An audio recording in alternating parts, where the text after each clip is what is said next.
she asks. Out. She'll be back soon, Sam says. He too believes these words. No need to worry, Liv. No matter what happens between him and Efe, they always find their way back to each other. He just needs to give her time. All he has to do is wait. Sam settles Liv in the living room, glances at the clock, and sees it's early, not quite 3 p.m.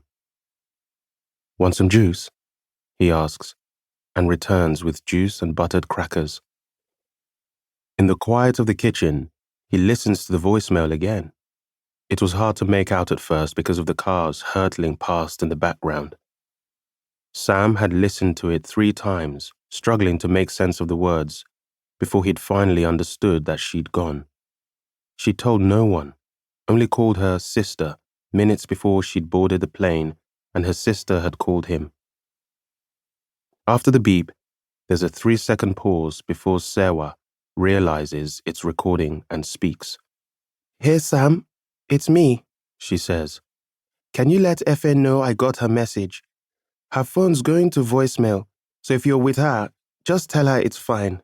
I'll be there when she lands. I hope things are good.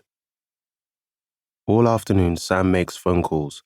Most are to Efe, even though he knows she's somewhere high above Europe or the Sahara, more miles threading between them with each passing second. He calls Sewa too.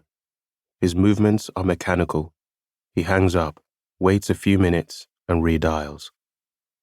He doesn't let himself think or stop. Daddy? Sam turns to find Olivia standing in the doorway.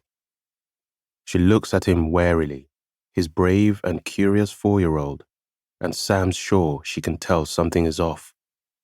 He takes a deep breath and fills his voice with false cheer. Need something?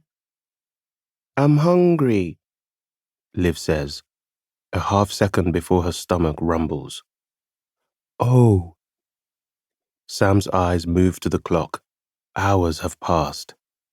Outside, the sky is a dim grey. Let's get you some dinner, Sam says, and digs around in the fridge.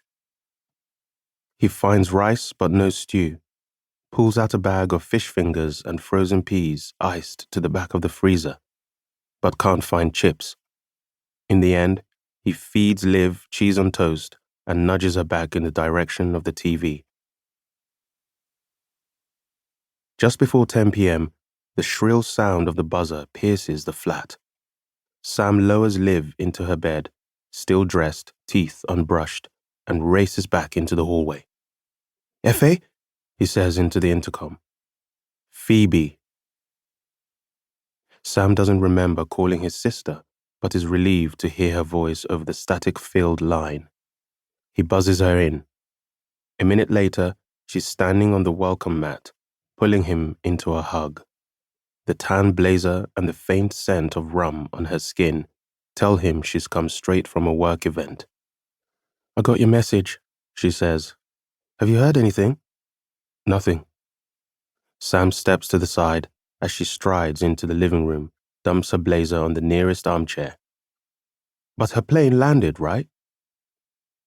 2 hours ago, according to Google. I'm pretty sure her phone was on around 9, but now it's going straight to voicemail. Sam pushes past the clamminess in his throat, tries to play it down. But that could be anything. Maybe the battery died or she lost it or something. Phoebe gives him a look. Do you actually believe that? Sam doesn't answer. He flicks his phone screen on, still nothing. Another part of his mind is combing through memories of the last few months. He thinks back to how happy they were on New Year's Eve. Somehow separated at a party at 11:59, but making a mad dash to find each other just before the clock struck midnight. How nothing was amiss at last month's family dinner. Everyone gathered around the table at Sam's dad's place, trading stories over a takeaway like normal. Maybe she had been quieter than usual during their day trip to Brighton. Staring out the window as they crawled back to the city in bank holiday traffic. Sam hadn't thought much of it at the time. They'd all been tired.